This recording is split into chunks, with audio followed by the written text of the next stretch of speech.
누가복음 19장 1절부터 10절까지입니다.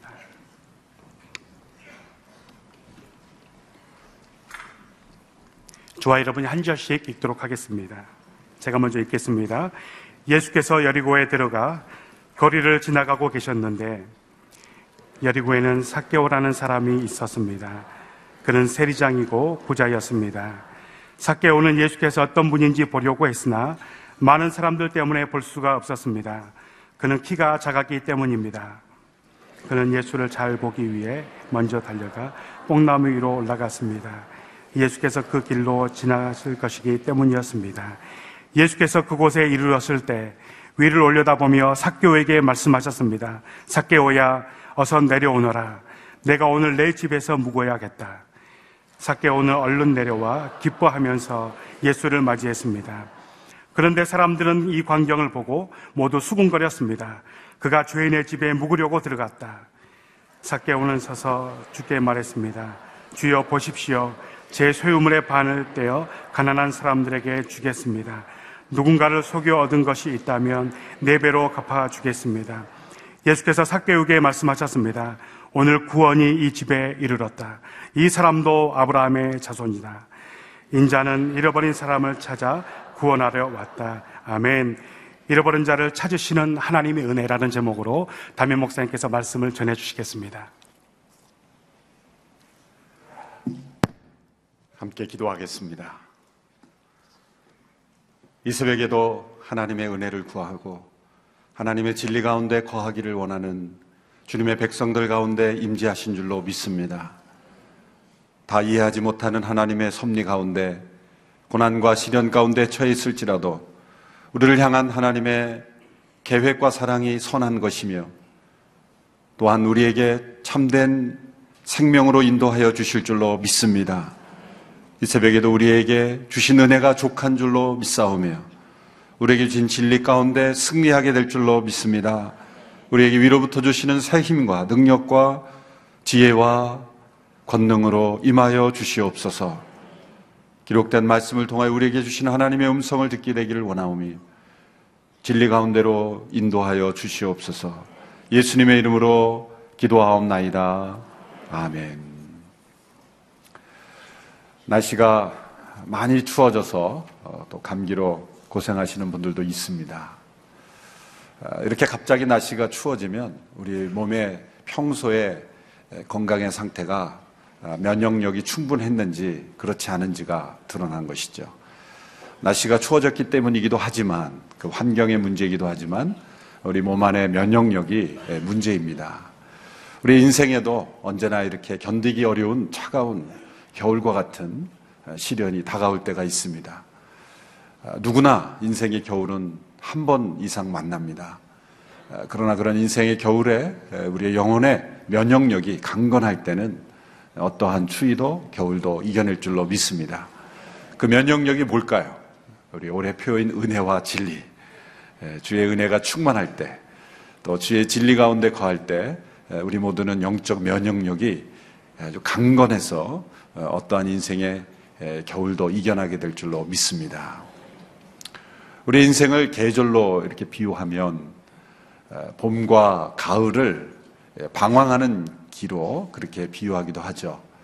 그래서 인생에 철없는 그런 청소년기, 자기가 아직 완전히 성장하지도 않았지만 성장한 줄로 착각하는, 그리고 스스로 무엇인가 해볼 수 있다라고 생각하는 그런 청소년기의 그런 방황을 사춘기다 그렇게 비유하죠. 인생의 봄에 겪는 그런 갈등과 고민들이라고 말합니다. 그러나 이런 사춘기가 인생의 중년에, 인생의 가을 무렵에 찾아오는 것을 가리켜 또 사람들은 사축이다, 가을 추자를 써서 사축이다, 그래 중년에 맞는 사춘기 이렇게 비유하게 되겠죠. 봄과 가을, 인생에 어쩌면 가장 황금기라고 할 수 있는 가장 아름답고 또 열매 맺어야 될 그런 시기에 왜 인생은 이렇게 방황하게 되는 것일까요? 이 기간 동안에 가장 고민하게 되는 질문이 한 가지 있습니다. 그것은 나는 누구인가? 라는 질문이죠. 나는 도대체 누구인가?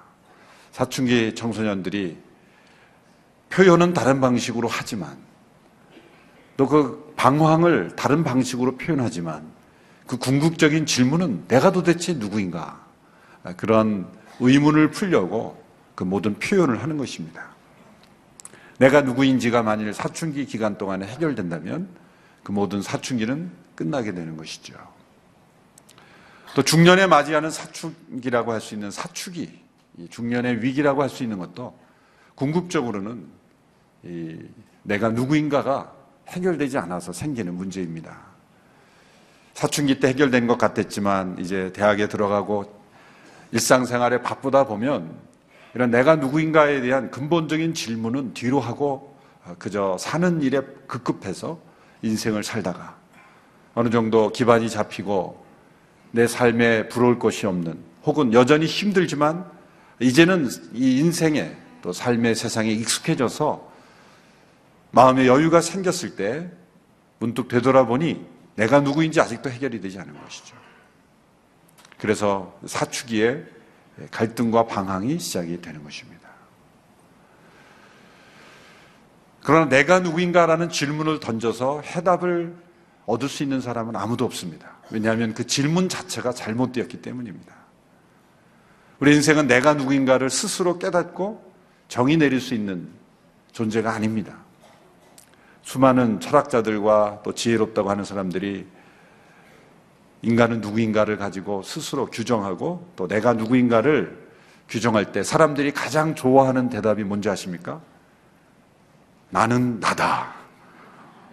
이런 아리소랑 대답을 굉장히 좋아해요. 나는 나야. 얼마나 멋지습니까? 산은 산이고 물은 물이로다. 그러므로 나는 나다. 얼마나 멋진 대답처럼 보이고 얼마나 명쾌한 대답처럼 보입니까? 그러나 나는 나 이름으로써 해결되는 것이 있습니까? 절대 해결되지 않습니다. 왜냐하면 나는 누구인가라는 대답은 그 질문에 대한 정확한 정의는 질문을 바꿔야 합니다. 나는 누구에게 속한 사람인가? 나는 누구에게 소속된 인간인가? 나는 어디에 소속되어야 살아갈 수 있는 존재인가? 나는 누구인가라는 질문이 왜 나옵니까? 이 소속감에 대한 갈망입니다. 청소년기에 방황을 하지 않는 청소년을 보면 가정에 깊은 소속감이 있다든지 아니면 가정으로도 채우지 않지만 그 누군가나 친구들의 깊은 소속감이 있는 사람은 그 위기를 잘 견뎌낼 수 있습니다. 중년의 위기도 마찬가지죠. 소속감이 확실한 사람, 그 사람은 방황이 있을 수가 없는 것입니다. 인생이 아무리 낙엽지는 그런 외로운 계절이 오고 또 찬바람이 있는 겨울이 다가올지라도 두렵지 않고 또 낙심하지 않고 슬프지 않을 수 있는 것은 내가 누구에게 속한 존재인가를 확실히 알기 때문입니다. 그러면 나는 누구인가라는 질문을 던지지 말고 우리는 나는 누구에게 속한 존재인가? 이런 질문을 던지면 우리 모든 인간은 누구에게 속한 존재로 창조되었고 누구에게 속한 존재로 살아가야 되고 누군가와 관계를 맺고 살아가야 하고 누군가에게 소속을 해주는 그러한 인생을 살아야 한다는 것을 우리에게 가르쳐주고 있는 것입니다. 그러니까 마틴 부버라고 하는 분이 쓴 나와 너라는 책이 굉장히 어려운 것 같지만 너무나 간단합니다. 내가 누구인지를 알려면 너라는 존재가 있어야 된다는 거예요. 그 너라는 존재를 사람들은 그 it, 중성대명사, 물질과 환경과 모든 것으로 비인격적인 존재를 세워놓고 내가 누구인가를 알려고 하니까 아무리 환경이 좋아지고 물질이 많아지고 사회적 지위가 좋아져도 내가 누구인지를 절대 알지 못한다는 거죠. 너라는 존재, 나하고 부딪히는 너라는 존재를 우리는 발견함으로써만 나를 깨달을 수 있다. 이분은 철학적으로 그 설명을 했지만 해답은 뭡니까? 우리에게 있어야 될 가장 중요한 너, 그분은 누구입니까? 하나님이십니다. 하나님 앞에서 나를 발견하고 내가 하나님께 창조되었고 하나님께 속한 존재라는 것을 우리가 깨달을 때만 우리 인생의 방황은 끝나고 어느 계절이든지 우리는 생명 가운데 살아갈 수 있는 것입니다. 오늘 예수님께서 만나신 한 사람은 중년 남성입니다. 교회를 오래 다닌 분들은 너무나 익숙하게 들었던 삭개오. 그는 여리고의 세리장으로서 그 당시에 가장 이 물류가 많다라고 한다는 것은 세금이 많다는 거죠. 가장 세금이 많았던 여리고 도시의 세리장이었습니다. 그는 자기 자신의 컴플렉스가 있었죠. 키가 작은 컴플렉스가 있는 사람은 항상 그것을 보충하려고, 그것을 다른 것으로 대체하고 메이크업하려고 노력을 하게 되어 있습니다. 그런 돈을 많이 벌기로 결심을 했습니다. 가장 그 당시에 돈을 많이 벌 수 있는 직업은 세리장.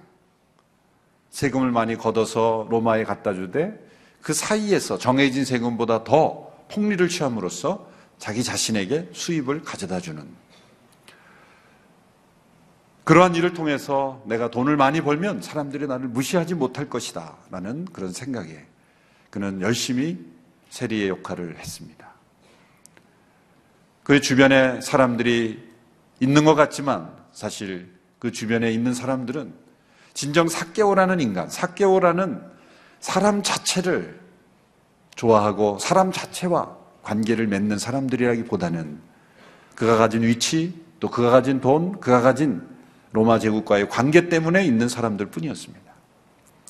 그러던 그가 인생의 가을, 중년을 맞이하게 됐을 때 그에게 지금까지 한 번도 생각해 보지 못한 그런 질문을 던지게 되었던 것이죠. 나는 도대체 누구인가? 나는 어디서 와서 어디로 가는가? 내가 과연 내가 추구했던 것이 나를 만족시키고 있는가? 이런 질문을 던지게 된 것입니다. 그러나 그는 해결할 길이 없었습니다. 그러던 차에 예수님이란 분이 그 여리고에 오신다는 소식을 듣고 그는 예수님이 어떤 분인가를 보기 원해서 나무 위에 올라갔다라는 그런 이야기죠. 우리는 여기서 이 사건에서 특이한 점을 한 가지 발견하는데, 첫 번째는 예수님께서 그 복음서에 나타난 기사 중에서 한 번도 누구 집에 내가 머물러야 되겠다라고 먼저 말씀하신 적이 없다는 거죠. 이 삭개오의 사건만 내가 너의 집에 좀 머물러야 하겠다. 이 예수님께 의지를 가지고 어떤 계획과 목적을 가지고 삭개오의 집에 머무르겠다라고 하고 그렇게 제안을 하시는 경우, 예수님의 제안, 예수님의 계획이 뚜렷하게 나타나는 사건이 바로 삭개오를 만난 사건입니다. 오늘 본문 5절에 보면 예수님께서 이렇게 말씀합니다. 삭개오야 어서 내려오너라. 내가 오늘 내 집에서 묵어야 하겠다. 이것은 단순히 방문하고 단순히 그 집에 가서 인사하고 떠나는 정도가 아니라 일정한 기간을 머무른다는 거죠. 내가 너의 집에 머물러야 되겠다. 스테이해야 되겠다는 거예요. 이런 예수님의 이 제안은 특이합니다. 왜냐하면 그 당시에 삭개오는 비난받는 부자였기 때문이죠. 정당한 방법으로 또 모든 사람에게 공정한 방법으로 부자가 되었으면 누가 그를 비난하겠습니까? 존경받고 또 도전받고 부러워하는 대상이 될 뿐 누가 비난하겠습니까? 그러나 그의 부의 축적의 과정이 부정했고 공의롭지 못했고 투명하지 못했기 때문에 더군다나 동족의 혈세를 로마에다 갖다 바치며 부유한 자가 된 사람을 누가 인정할 수 있겠습니까? 오늘 이 시대, 일제시대 때 어떤 매국노라고 취급받았던 사람들의 후예에게까지 정신적인 충격을 주지 않습니까? 나라를 팔아먹은 사람들이라는 그러한 오명을 그 후손들에까지 남겨주는 것이 나라를 파는 것입니다. 쉽게 말하면 이 세리들은 매국노였다는 거죠. 그 당시에 매국노. 그래서 유대인들은 죄인들을 부를 때 죄인이라는 카테고리를 만들어 놓고 죄인들과 별도로 스페셜한 죄인을 만들었어요. 그게 세리예요. 그래서 복음서에 보면 세리와 죄인들 그렇게 부르죠. 그러니까 이런 사람들은 죄인이라고 부르기도 싫은 거예요.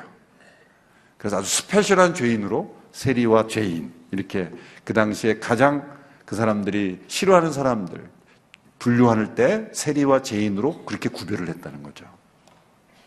죄인 중에서도 죄인. 아주 죄인이라고 여러 사람 중에 한 사람으로 넣어주기도 싫은 거예요. 그래서 죄인 중에 죄인을 앞에 내어서 세리와 죄인이다, 그렇게 불렀다는 것을 우리가 알 수가 있습니다. 자, 그렇게 부도덕하고 또 그렇게 나라를 팔아서 자신의 탐욕을 취하는 삭개오의 집에 예수님이 머무르시겠다.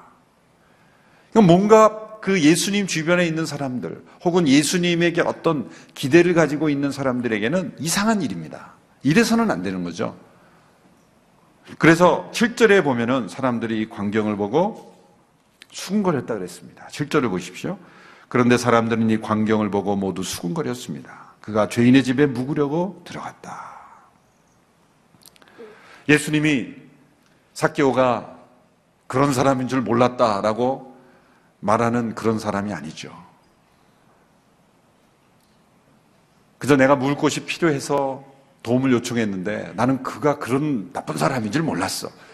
되게 보면 높은 사람들이 잘 하는 말이죠. 나는 그 사람이 그런 사람인 줄 몰랐다. 뭔가 이슈가 되고 뭔가 스캔들이 나오면 그때 나는 그 사람이 그런 사람인 줄 몰랐다. 예수님이 그걸 모르고 그렇게 하셨을까요? 아니죠. 예수님은 10절에서 자신이 왜 삭개오의 집에 머무르겠다고 하셨는지를 설명하는 말씀을 줍니다. 10절의 말씀 우리 같이 한번 읽어보겠습니다. 10절 시작. 인자는 잃어버린 사람을 찾아 구원하러 왔다. 이것이 예수님의 대답이었습니다. 인자는 잃어버린 사람을 찾아 구원하러 왔다. 이 한 구절의 말씀이 누가복음 전체의 주제입니다. 인자는 예수님, 사람의 아들로 오신 예수님, 하나님의 아들이신 그분이 사람의 아들로 오셔서 오신 이유가 뭐냐? 그 목적, 성육신 되시고 하나님의 영광을 버리고 이 땅에 오신 목적이 뭐냐? 잃어버린 자를 찾아 구원하러 오신 것이다. 이것이 누가복음의 전체 주제요. 그렇다고 한다면 누가복음 전체가 보여주고 있는 주제를 가장 잘 보여주고 있는 사람이 바로 이 삭개오라는 거죠. 그리고 더 나아가서 삭개오를 예수님은 어떤 사람으로 규정하신 건가요? 잃어버린 사람이다. 잃어버린 사람이다. 그렇게 규정한 것입니다. 무엇을 가리켜 잃어버린 사람이라고 말할까요? 하나님을 믿지 않는 사람들에게 당신은 잃어버렸습니다 라고 말하면 절대 인정하지 않습니다. 내가 왜 잃어버렸어? 나는 현재 내가 존재하는데, 내가 이게 멀쩡하게 살아있는데 왜 잃어버렸다 그럽니까? 잃어버렸다라는 것은 무엇을 뜻할까요? 내가 가지고 있는 지갑을 떨어뜨렸는데 내가 아닌 다른 사람이 이걸 가지고 있다면 잃어버린 거예요. 잃어버렸다라는 것은 소유권이 바뀌어 있다는 거예요. 존재가 사라졌다는 것이 아니라 마땅히 소속돼야 될 그 소속에서 벗어나 있을 때 그것을 잃어버린 상태다, 그렇게 말씀하고 있는 거예요. 수많은 사람들이 인생의 위기 앞에서 방황하고 갈등하는데 그 문제의 근원이 내가 누구에게 속한 존재인가를 깨닫지 못했기 때문에 생겨나는 문제라는 걸 알지 못합니다. 그리고 수많은 사람들이 방황하고 갈등하는 그 모습들이 궁극적으로는 소속감에 대한 갈망이라는 것. 친밀한 관계, 친밀한 소속감에 대한 갈망이라는 거예요. 그게 어떤 문제이든지 간에. 그것이 돈이건 성이건 정치건 어떠한 마약이건 도박이건 이 세상에서 나타나는 모든 방황의 주제들은 궁극적으로 말하자면 누군가에게 속하고 싶은 거예요. 누군가의 그 속한 상태에서 친밀한 어떤 소속감을 느끼고 관계를 느끼고 싶은 거예요. 아웃사이더가 아니라 인사이더가 되고 싶은 거예요. 나를 정말 알아주는 너라는 존재를 우리는 찾고 싶은 거예요. 만일 그러한 부분에 있어서 확신이 없고 분명한 진리를 깨닫지 못했으면 인생은 계속 방황하게 되는 거죠. 삭개오는 돈이 자기에게 소속감을 가졌을 줄 알았어요. 많은 돈에 내가 소속돼 있으면 그 돈이 나를 지켜주고 그 돈이 나를 평안하게 해주고 그 돈이 나를 기쁘게 해주고 그 돈이 나를 안전하게 굳건하게 지켜줄 줄 알았어요. 그러나 돈을 벌 만큼 벌어보니, 더군다나 부정한 방법으로 벌어보니 자신의 인생에 큰 회의가 찾아오는 것이죠. 그러므로 그는 여전히 나는 누구인가라는 질문을 계속 던지고 있는 겁니다. 그 질문을 내가 누구에게 속한 존재라는 질문으로 바꾸지 못하면 나는 누구인가라는 질문은 절대 대답이 나올 수가 없는 것이죠. 삭개오는 어느 순간에부터인가 진지해지기 시작했어요. 앞뒤를 가리지 않고 또 동족들의 눈물과 슬픔과 아픔, 비난 모든 것이 들어오지 않았어요. 누가 뭐라 그래도 돈이 많으면 다들 따라오게 돼 있어. 누가 뭐라 그래도 돈이 많으면 다 부러워하게 돼 있어요. 저 사람들이 나를 비난해도 속에는 다 돈 많기를 원하지. 결국은 나를 다 부러워하게 돼 있어. 그러한 집념으로, 그러한 철학으로 그는 끊임없이 질주해왔던 거예요. 그런데 그가 생각했던 어느 정도의 정상, 자기가 원하던 것을 만족하는 그 수준에 딱 이르렀을 때 도착했다 보니 돈에 대한 소속감이 자기를 지켜주지 못하고 있다는 걸 깨달았어요. 그에게 남은 것은 수많은 동족들의 조롱과 비난. 자녀들도 어쩌면 유대 회당에 가서 친구들에게 너희 아빠 세리지? 같이 놀아주지 않고 애들이 이제 삭개오가 적어도 중년이 됐으니까 자녀들이 학교에 다녔을 거 아니에요. 그 자녀들이 학교에서 같은 유대인들에게 저 세리의 자식들과 우리 같이 공부할 수 없다. 학부모들이 와서 항의할지도 몰라요. 자녀들은 그렇게 불만을 토로하지. 아빠는 왜 이렇게 사는 거야, 인생을. 그렇게 도전하기도 하고.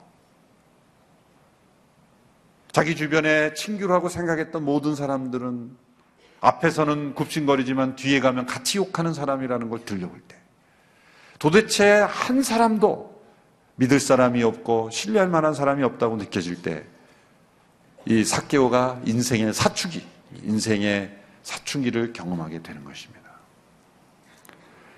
그러한 상황 속에서 이제 예수님이 오신다는 소식을 듣고 예수님이 누구인가를 보고 싶어서 그가 나무에 올라갔다는 거예요.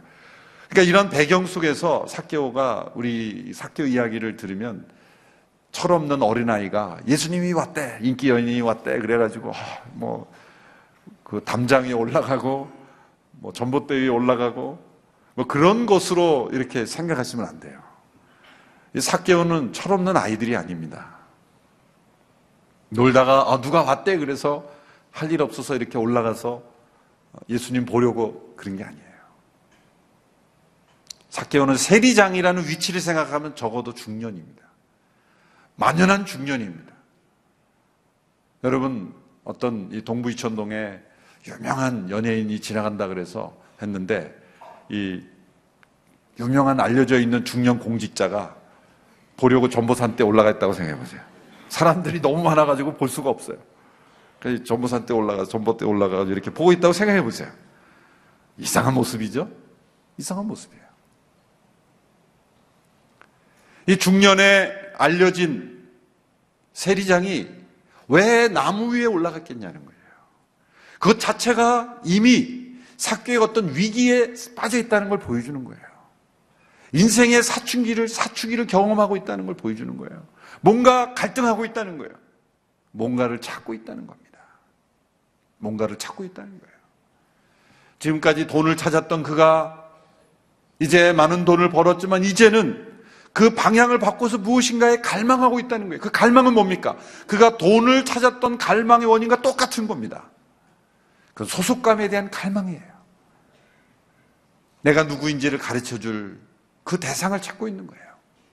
나의 인생의 목마름을 해결해줄 그 누군가를 갈망하고 있는 것이죠. 그가 뽕나무에 올라갔다 그랬는데 원래는 그 뽕나무가 돌무화과 나무죠. 돌무화과 나무라. 돌이라는 건 이름을 우리나라에 번역을 한 것은 무화과 나무이긴 같은 종이긴 한데 이 무화과 나무라고 쳐줄 수가 없는 거예요.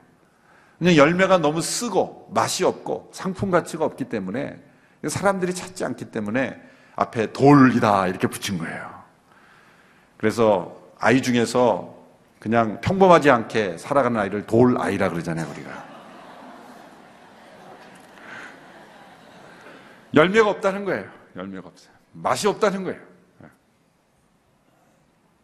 그래서 유대인들은 그 돌무화과 나무를 상품 가치를 만들기 위해서 그 열매 하나하나에 수고스럽지만 거기다 구멍을 뚫고 기름을 발라서 그걸 변형시켜 주는 거예요. 그래서 형질을 좀 바꾸어서 팔 수 있도록 만들어 주는 거예요. 그래서 그 당시에 그 농부들이 어느 시기가 되면은 그 돌무화과 나무에 올라가서 그 기름을 바르는 거예요. 이런 식물에 관련된, 성경이랑 식물에 관련된 것을 궁금하시면 그 유모세 선교사님이 쓰신 열린다 성경, 거기 식물 시리즈는 아주 잘 나와 있습니다. 마침 그 삭개오가 예수님 보려고 했지만 너무나 많은 사람이 모여 있어서 키가 작아서 볼 수 없었어요. 포기할 수도 있었을 겁니다. 그런데 그는 나무에 올라갔어요. 혼자만 올라간 게 아니라 당시에 돌무화과 나무에 기름을 바르고 있던 여러 인부들이 있는 것을 보고 이용한 거예요. 그러니까 위장막을 통해서 이용한 거예요. 그래서 자신의 얼굴이 노출되어 있기 때문에 많은 사람들이 자신을 알아보지 못하도록 그 인부처럼 그 나무에 올라가서 몰래 예수님이 오시는 것을 보고 싶었던 거예요. 그러나 완전히 그를 가릴 수는 없었겠죠. 그러나 어느 정도 사람들의 눈에 띄지 않는 위치에서 그냥 예수님이 어떤 분인가 도대체 한번 보고 싶었던 거예요. 여러분, 그 나무에 올라가 있는 삭개오의 중년 삭개오의 모습은 우스꽝스러운 모습입니다. 그러나 여러분, 위기에 빠지면, 심각한 고민 속에 빠지면 사람들이 나를 어떤 모습으로 바라볼지에 대해서 개의치 않게 됩니다. 집에 불이 났는데 화장하고 있는 사람 봤습니까? 나 외출할 때 화장해야 되는데. 불이 났으면 튀어나오는 거죠. 위기에 빠지면 사람들은 자기의 자신을 생각하지 않게 됩니다. 잊어버리게 되는 거예요. 사람들이 나에게 준 평가, 사람들 앞에 어떻게 서야 될지 아무것도 생각하지 않고 그냥 반응하게 되는 거죠. 삭개오가 지금 그런 모습이에요. 그러므로 이 삭개오의 이 모습은 한마디로 말하자면 찾는 사람이 된 거예요. 시커가 된 거예요. 찾는 사람이 된 거예요. 무엇인가 찾고 있는 사람. 그는 지금까지 돈을 찾아왔지만 우정을 팔고 나라를 팔고 신의를 팔고 모든 것을 팔고 돈을 속하는 인생이 되려고 찾아왔지만 그것이 나에게 진정한 안전과 평화와 기쁨을 가져두지 못한 걸 깨달으면서 그는 예수라는 분이 누구인가? 누구이길래 그렇게 수많은 사람들이 따라다니는가? 그 예수님에게서 내가 무엇인가를 좀 얻을 수 있을까? 라는 관심을 가지고 그냥 쳐다봤을 뿐이에요. 그런데 놀라운 일이 일어났어요. 예수님이 그 여리고로 들어가시다가 드디어 삭개오가 올라있는 그 나무 위에 있죠. 그 나무 밑을 지나가시다 갑자기 예수님이 눈을 들어서 삭개오를 바라보십니다. 삭개오야, 내려오라. 어서 내려오라. 내가 너희 집에 좀 머물러야 되겠다. 이 장면을 마치 필름으로 찍으면 삭개오는 깜짝 놀랐을 거예요. 나무에 숨어 있다가 깜짝 놀랐을 거예요. 그리고 모든 사람들이 다 삭개오를 쳐다보는 거예요. 삭개오가 왜 놀랐을까요? 왜 놀랐을까요? 첫 번째 놀란 것은 예수님이 자신의 이름을 불렀다는 거에 놀랐을 거예요. 요즘에야 뭐 여리고시를 가면은 세무서장이 누군지, 세리서장이 세리장이 누구인지, 죄송합니다. 세무서를 그 당시 세리로 제가 동시한 것은 아닙니다. 혹시 세무서에 오해하지 마시기 바랍니다. 잠이 안 깨서 그래요. 잠이 안 깨서. 40일 새벽기도 이쯤 되면 제가 몸 안에 있는지 몸 밖에 있는지 잘 알지 못하는 그런 사람입니다. 무슨 말을 하는지 막 나가는 거예요. 세리장, 여리고시의 세리장이 누구인지 예수님이 사진으로 인터넷 검색하고 오신 게 아니잖아요. 지금. 적어도 이 시점에서 예수님께서 여리고를 자주 방문하신 것도 아니고 소문으로 들어서 알았다 그래도 만난 건 처음이거든요. 누군가 그 당시 사진기가 있어서 사진을 찍어서 예수님께 보여드릴 수도 없고 이건 첫 만남이에요. 삭개오도 예수님을 만난 적도 없고 예수님도 삭개오를 만난 적이 없는 거예요. 그러므로 삭개오는 지금 나무 위에 숨어 있으면 누가 삭개오인지 누가 이재훈인지 모르고 그냥 지나가셔야 되는 게 맞는 거예요. 그런데 예수님이 갑자기 걸음을 멈추신 거예요. 그러면서 삭개오야 어서 내려오라. 내가 내 집에 뭐해. 이름을 부르셨다는 거. 그건 무엇을 의미할까요? 너가 누구인지 안다는 거예요. 너가 살아온 인생을 안다는 거예요. 너의 배경을 알고 너가 왜 이런 인생을 사는지를 안다라는 것을 보여주는 거예요. 제가 길을 걸어갈 때 누가 목사님 그러면 내가 목사라는 걸 아는구나. 그런데 목사라고 부르지 않고 이재훈 그러면은 이건 다른 거예요. 재훈아 그러면 다른 거예요. 이거는 직책을 부르지 않고 이름을 부른다는 거는 나의 과거를 아는 사람이라는 거예요. 제가 5, 6학년 소년부 전도사를 할 때 한 200여 명, 요 바로 밑에 있는 로비에 있었던 순영으로 옛날에 이 로비에 있었잖아요. 거기서 제가 전도사로 아이들을 가르칠 때 지금 뭐 그 아이들이 지금 다 결혼하고 뭐 제가 주례도 하고 아이 낳고 그런 상황이 됐죠. 여기가 어딘가에도 있는지도 모르겠는데. 근데 꼭 여기 어디에서 떠드는 아이들이 있어요. 죄송합니다. 여기 요 부분에서. 설교만 시작하면 떠들기 시작하는 거예요. 또 그 몇 명이. 그래서 제가 토요일마다 그 지역별로 그 성인 공동체와 같은 순으로 만들어서 신방을 했어요. 근데 그 지역에 같은 아이들이 있었어요. 바로 그 순 지역 애들이 걸린 거예요. 신방을 해서 부모님들 다 오셔서 인사도 하고, 얘가 어느 집사님 아들이구나, 얘가 어느 집사님 딸이구나. 다 알게 된 거예요, 이제. 가정을 알게 되고, 부모님도 만나고. 다 알게 됐어요. 그러고 나서 그 다음날, 주일날 이제 설교를 올라가서 딱 시작을 하는데, 얘네들이 안 떠들고 나를 쳐다보고 있는 거예요. 제가 설교가 안 되는 거예요. 쟤네들이 반주처럼 계속 떠들어야 되는데, 안 떠들고 가만히 보고 있으니까 신경이 쓰이는 거예요. 쟤네들이 왜 안 떠들까? 초롱초롱한 눈빛으로 저희를 평소와 다르게 행동하는 그 아이들을 보면서 설교 내내 쟤네들이 왜 안 떠들지? 왜 달라졌을까? 고민하게 되는 거예요. 근데 문득 마지막 부분에 딱 떠오른 생각이 뭐냐면 그 아이들의 눈빛에 뭘 봤냐면 이제 전도사님이 우리를 안다. 우리 부모님을 알고 내가 누군지를 알아. 그러니까 이제는 움직이지 못하는 거예요. 되게 예배 시간에도 주무시는 보면 모르는 사람이에요, 목사. 모르니까 나는 안심이야. 모르겠냐? 다 보입니다. 눈 감고 있는 것도 다 보여요. 아는 분이 눈 감고 있으면 확실히 보여요. 거기서 고개 흔들면서 주무시면 확실하게 보이죠. 그 아이들의 눈빛에서 저는 뭘 발견했냐면 이제 나는 노출되었다. 나는 이제 함부로 행동하지 못한다. 왜? 나를 아신다. 누군가 내 이름을 불렀다는 것, 내가 누구인지를 안다는 것, 내 이름 속에 감추어진 인생을 안다는 것. 삭개오는 한 번도 내 인생은 아무에게도 알지 못한다고 생각했어요. 그런데 삭개오야 이름을 부른 순간 깜짝 놀란 거예요. 더군다나 내가 너희 집에 좀 머물러야 되겠다. 유대인의 관습, 유대인의 문화로 보면은 아무에게나 너희 집에 가서 묵자고 안 합니다. 우리나라 한국 사람들이 이 비위가 좋아서 아무 집에나 너희 집에 좀 가서 자자 막 이렇게 얘기하지, 유대인들은 집에 초청을 한다는 것, 식사에 한번 초청한다는 것, 그리고 집에 초청한다는 것은 내가 너와 친구가 되고 싶다라는 메시지예요. 내가 너와 친구가 되고 싶다. 다짜고짜 예수님 만나자마자 내가 너의 집에 머물러 하겠다는 것은 나는 너를 친구로 생각하고 있는데 너는 나를 친구로 받아줄 수 있겠니? 나는 메시지로 들린 거예요. 그러니까 수근거린 거예요. 뭐 그 집에 가서 식사 한번 한다는 게 뭐 그렇게 식사 한번 하는 것도 문제지만 예수님 머무르신다는 거 있을 수가 없는 일이에요. 내가 너의 친구가 되고 싶다라는 프로포즈였기 때문입니다. 사람들이 예수님께 기대했던 그 삭개오를 향한 메시지는 어떤 걸까요? 자, 삭개오야 그랬. 아니 삭개오가 저기 올라갔다 이 말이야. 놀랬죠? 그러면 그 다음에는 뭐 어떤 메시지를 기대했을까요? 마치 아멘업사처럼 네 죄를 내가 알렸다. 불의하게 축적된 모든 재물을 다 가난한 사람에게 주고 나를 따르라. 그래서 박수를 쳤을 거예요. 역시 예수님이야. 저가 누구인지를 아시니까.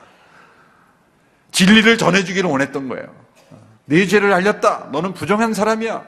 죄송합니다. 자꾸 여기로만 향해서 너는 부정한 사람이야. 너는 회개해야 돼. 너는 그 부정한 재물을 다 팔고 나를 따라. 이렇게 예수님 말씀하셨으면 박수를 받았을 거예요. 그런데 기대했던 대답이 아니었어요. 내가 너의 집에 머물러야 되겠다. 내가 너의 친구가 되고 싶다. 은혜를 베푼 거예요. 예수님의 이 대응하시는 모습을 보고 사람들이 실망하고 숨거린 거예요. 그런데 이 19장 이전에 18장에 보면 예수님이 또 한 사람을 만나는데 젊은 부자 관원을 만납니다. 이 사람 어려서부터 율법도 잘 지키고 경건했고, 젊은 부자 관원이라는 이 세 단어가 주는 것은 올곧게 자란 거예요. 부모님으로부터 많은 재산을 받았고, 관원이라니까 엘리트였겠죠. 더군다나 젊은 부자 관원. 이 한 단어가 주는, 그가 가졌던 프라이드, 그가 가졌던 어떤 이 인생의 반듯한 모습은 많은 사람들이 부러워했어요. 그 사람이 예수님을 찾아왔죠.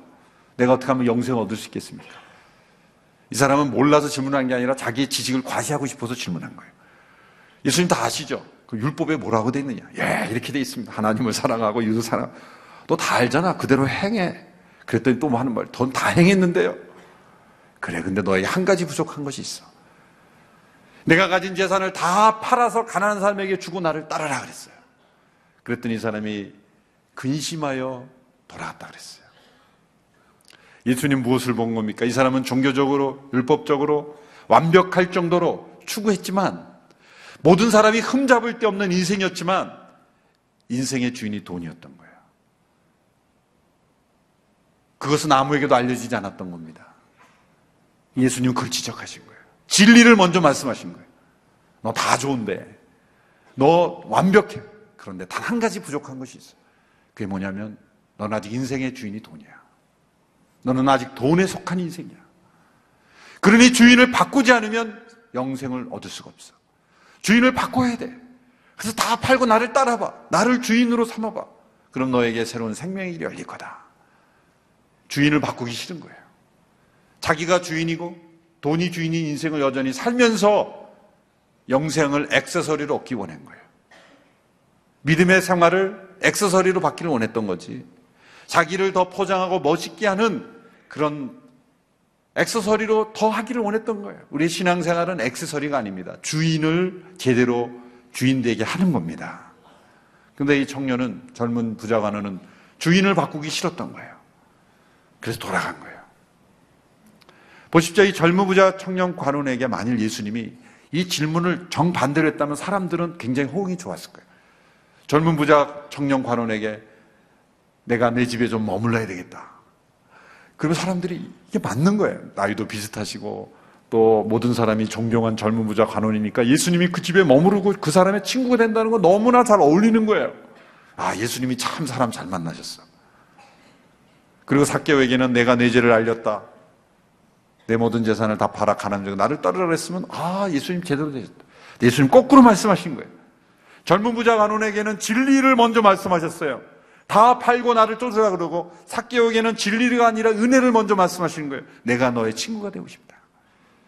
회개를 요구하거나 책망하거나 그러지 않았어요. 왜? 삭개오는 이미 중년을 넘어가면서 돈이 인생의 전부가 아니라는 것, 나에게 꼭 필요한 것이지만 주인이 돼서는 안 된다는 것을 절실하게 깨닫고 회의를 가지고 있었다는 거예요. 인생의 어떤 중년에 심각한 갈등을 겪고 있었다는 걸 예수님은 그 마음의 가난한 마음을 보셨어요. 그 가난한 마음의 표출이 뭡니까? 나무 위에 올라가 있는 게 나무 위에. 저는 이 나무 위에 올라간 것을 40일 새벽 기도에 와 있는 여러분들이라고 생각합니다. 여러분 이 새벽에 왜 눈 비비고 여기 와 계십니까? 나무 위에 올라간 것 아니겠습니까? 그렇죠. 내가 누구에게 속한 존재인가를 확실하게 알기 위해서 내 인생의 방향을 세상 것으로 찾지 않고 하나님께 속한 것임을 알고 나무 위에 올라온 삭개오의 심정으로 이 새벽에 나온 줄로 믿습니다. 그러므로 이 자리에 함께 참여하고 여러분들에겐 주님이 이렇게 말씀하시는 거예요. 삭개오야 내려와, 내가 너희 집에 머물러야 되겠다. 내가 너의 친구가 되고 싶다. 여러분 예수님이 나의 친구가 되신다면 얼마나 이게 뿌듯할까요? 내 인생의 방황은 끝난 거예요. 근데 문제는 예수님 나의 친구가시라는 것을 믿지를 못해서 그런 거예요. 정말이에요? 정말이 믿지를 못하는 거예요. 이 은혜로 다가오시는 이 하나님의 은혜를 받아들이지 못하는 거예요. 이 새벽에 여러분 확실하게 예수님을 여러분의 집에 모셔드리기를 축원합니다. 어떤 분이 이렇게 말합니다. 집 정리 좀 하고요. 나중에 오세요. 나중에 오세요. 뭘 정리를 합니까? 예수님은 정리 안 된 방들 다 알고 계세요. 가끔 신방을 가보면은 집이 아주 깨끗한데 화장실인 줄 알고 딱 들어가 보면은 방인데 온갖 지저분한 게 다 몰려있는 거예요. 빨래, 뭐 쓰레기 같은 거. 청소하다 보니까 급해가지고 한 방에 다 쓰레기를 몰아놨는데 그 방문을 연 거예요, 제가. 목사님 안 됩니다. 거기는 이미 다 봤는데 뭐 안 되긴 뭐예요. 아무리 문을 걸어 잠그고 벽장 속에 쓰레기를 넣어도 예수님은 다 아세요. 그러므로 정리 안 된 그 상태로 예수님을 집에 모셔드리기를 바랍니다. 정리하고 포장해서 모셔드리는 것은 종교 생활이에요. 나의 멋진 모습을 보여드리는 게 종교예요. 그러나 예수님을 모셔드리는 것은 나의 허물과 연약함과 방황과 정말 내가 누구인지 몰라서 방황하는 그 마음에 모셔드리는 거예요. 있는 모습 그대로.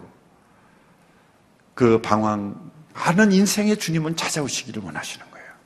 그때 삭개오가 놀라운 고백을 했죠. 그래서 모셔드린 이후에 어떻게 했습니까? 예수님, 제가 누구의 것을 토색한 일 있으면은 4배나 갚고 내 재산의 절반을 가난한 사람에게 주겠습니다. 변화가 일어난 겁니다. 회개가 일어난 거예요. 회개에 합당한 열매가 일어난 거예요. 자기가 죄인됨을 인정하고 누구의 것을 토색했다는 걸 인정하고 그걸 행동으로써 갚은 겁니다. 절반을 가난한 사람에게 주고 토색한 4배나 갚겠다. 율법에 하면 20%만 더 보상금을 주면 돼요. 4배나 갚겠다. 어쩌면 삭개오는 파산했을지는 몰라요. 그게 중요한 게 아닙니다. 이제 내가 누구인지를 알았기에, 내가 누구에게 속한 인생인 줄 알았기에, 내가 돈에 속한 인생이 아니라 주님께 속한 인생이라는 것을 알았기 때문에 그는 이제 두렵지 않은 겁니다. 그래서 그는 다 처분할 수 있었어요.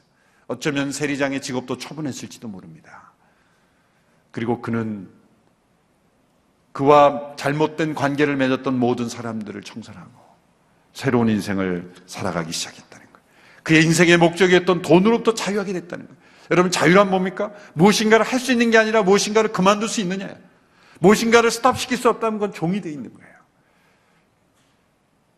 중지할 수 없다면 그는 종이 되어 있는 거예요.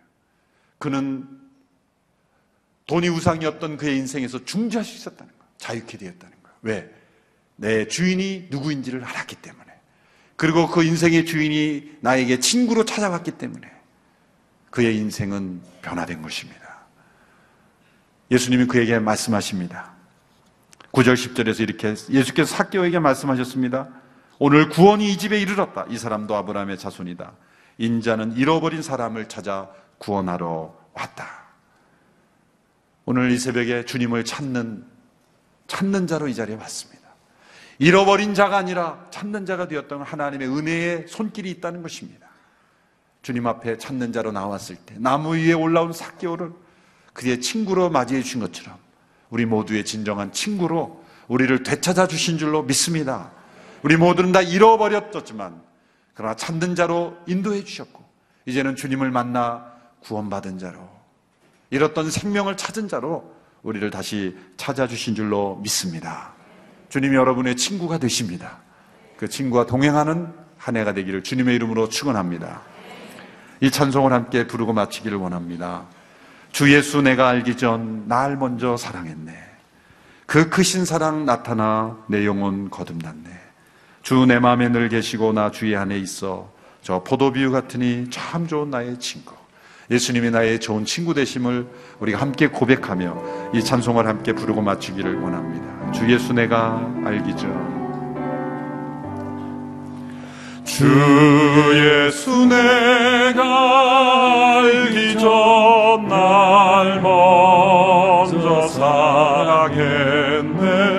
그 크신 사랑 나타나 내 영혼 거듭났네. 주 내 맘에 늘 계시고 나 주의 안에 있어 저 포도비유 같으니 참 좋은 나의 내 친구 되신 예수님 날 구원하시려고 내 친구 되신 예수님 날 구원하시려고 그 귀한 몸을 버리사 내 죄를 대속했네. 나 주님을 늘 믿으며 그 손을 의지하고 내 몸과 마음을 바쳐서 끝까지 충성하리. 내 진실하신 친구여 그 은혜 내려주사 나만 항상 보호하시고 내 방패 되옵소서. 그 풍성한 참 사랑을 너희는 이끈을 쏘냐. 날 구원하신 예수는 참 좋은 나의 친구. 사랑하는 주님, 우리를 사랑하셔서 잃어버렸던 저희들을 찾아주시고 우리의 친구로 동행하여 주신 은혜를 감사합니다. 인생의 방황 속에 헤매이던 삭개오를 찾아주시고 그의 친구가 되어주시고 그의 동행자가 되어주심으로 놀라운 삶의 변화를 이끌어 주신 것처럼 가난하고 방황하는 우리의 심령 속에 친구로 찾아와 주셔서 은혜로 우리를 맞아주시고 친구로 초청하여 주심을 감사합니다. 우리 주님을 우리의 인생의 주님으로, 우리 가정의 친구로 모셔드립니다. 우리와 동행하여 주시옵시고 2014년도 한 해 주와 동행하고 주 안에 거하고 주님이 우리 안에 거하는 주와 동행하는 인생, 예수님이 우리의 인생의 주인 되신 인생으로 내가 누군가 방황하지 아니하고 내가 주님께 속한 인생임을 확실히 고백하며 힘있게 승리하며 살아가는 모든 성도들 다 될 수 있도록 역사하여 주옵소서. 예수님의 이름으로 기도합나이다. 아멘.